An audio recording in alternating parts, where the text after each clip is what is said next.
Elisha, Greece. Having shown the lands of Gomer, the following are the lands of the sons of Jovan: Elisha, Tarshish, Hettim, and Rodanim. The first of them, Elisha, is like the country of Greece, and it does not cause its determination no difficulty. Greece is considered as a country, not the Greeks as a people, some of whom were later in Asia Minor. The Greeks of Asia Minor, that is, Ionia, are not known to the writers of the Old Testament. This is easy to understand because they did not represent one particular country, but were only inhabited the province of Phrygia, that is, the Judea. Elisha from Izorod is the country of Greece, which got this name after the Aioli and not after Greeks. All testamentary scholars agree on this issue, and now this leads us to pre-Greek times. Very little is known about the origin of Greeks, and also about their arrival in Europe. The author of the extensive Greek history, Victor Duruy, says, "There is not a single date in Greek history before 7076 BC, that is, before the Olympic time, and since then everything is suspicious until the 5th century BC.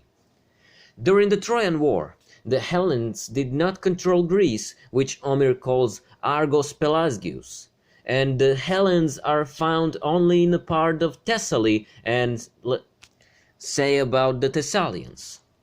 They call them Myrmidons and Hellenes.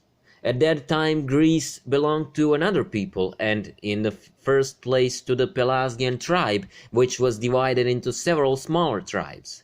One of them was called Aioli, after whom Greek called its name Elisha in the Old Testament.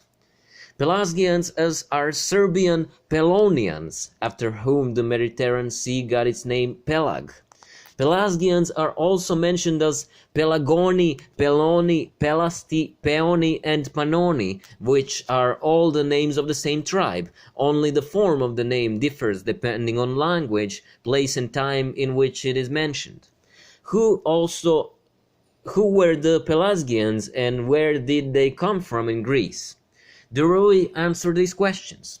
It was great people, the Pelasgians, who seem to have covered Asia Minor, Greece, and part of Italy, where they left their language in which Greek and Latin were shaped, as well as their gods, adopted by Helleni and Italiote. The oldest prophecy in Greece was that of Jupiter of Dodona, which Herodotus calls Pelasgian. According to old legends, the Pelasgians are divided into many tribes, which, it seems, south of the Danube, between the Adriatic and the Black Sea, form three main communities: Illyrians, Thracians, and Pelasgians. We will call those Pelasgians Hellenic in order to distinguish them from those who moved to Italy. All the tribes in the mentioned areas seem to be very similar. Many deities are often united in legends, revered by the first people of Greece who came through Macedonia and Thessaly. A little further on, the same writer says, "The Pelasgians came to Greece from the north and occupied the whole of it. As for the Dodon prophecy, about which Duruy speaks here and calls it Jupiter's, it belonged to god Jacobog and was not found in Greece, but in Epirus. Aeschylus says that Danae, when he came to the sea, found there the Pelasgians and their king, Gelanora, who ruled the land from the river Struma to Epirus to the sea. For Danae, as well as for Cecrop, the Greeks say that they came from Egypt to Greece. Cadma is said to have come to Greece from Phoenicia. It is our opinion that all three came to Greece from Crete, more precisely through Crete, since the time of their arrival falls at the time of the greatest Cretan power, when the Cretan Minoan dynasty held a thalassocracy on Pelag. For centuries in ancient Greece they represented Crete and Minoan dynasty through poetry and theaters in the blackest colors. That is why they said that Danae, who ruled the Peloponnese, and Cecrop, who ruled in in Athens came straight from Egypt, not to mention the hated Crete.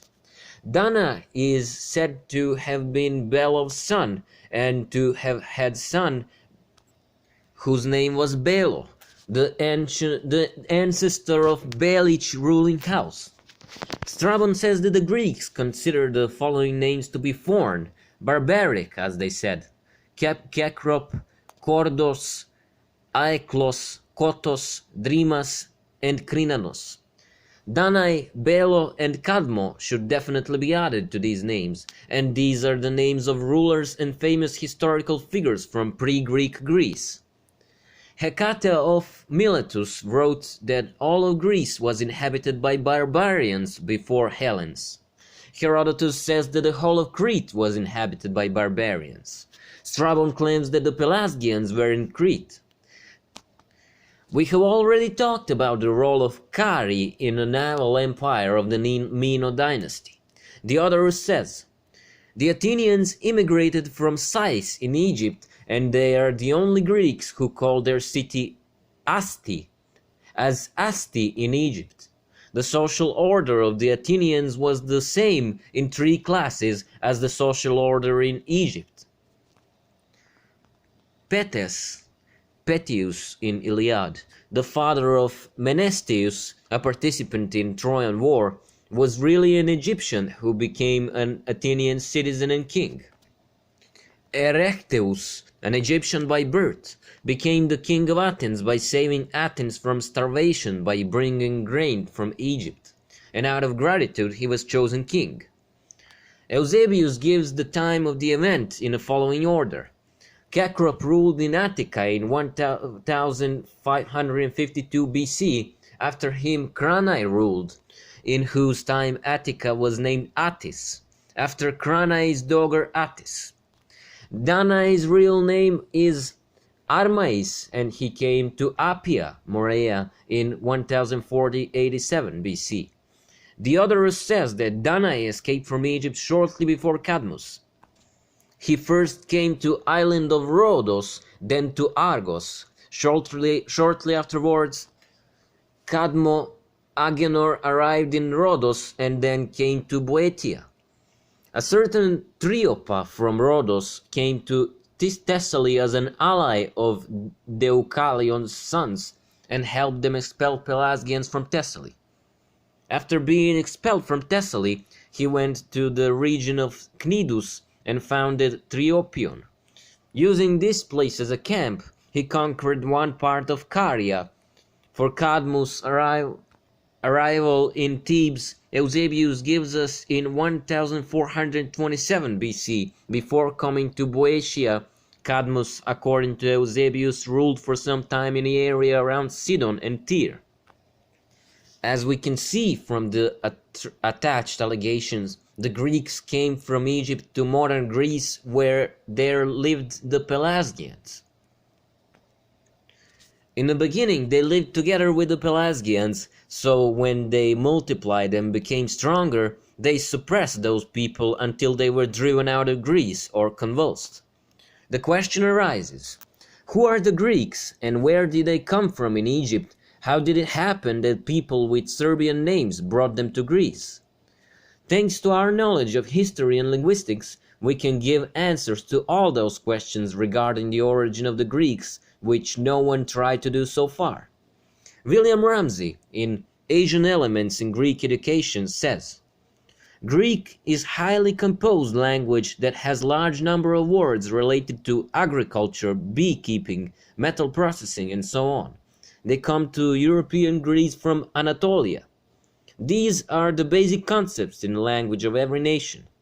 Abel Jure published the Etymological Dictionary of the Hittite language, which contains words from Serbian and Hurrian languages.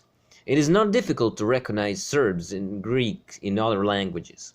When comparing Greek and Hurrian words, it turns out that they are words of the same root, that it was one and the same language.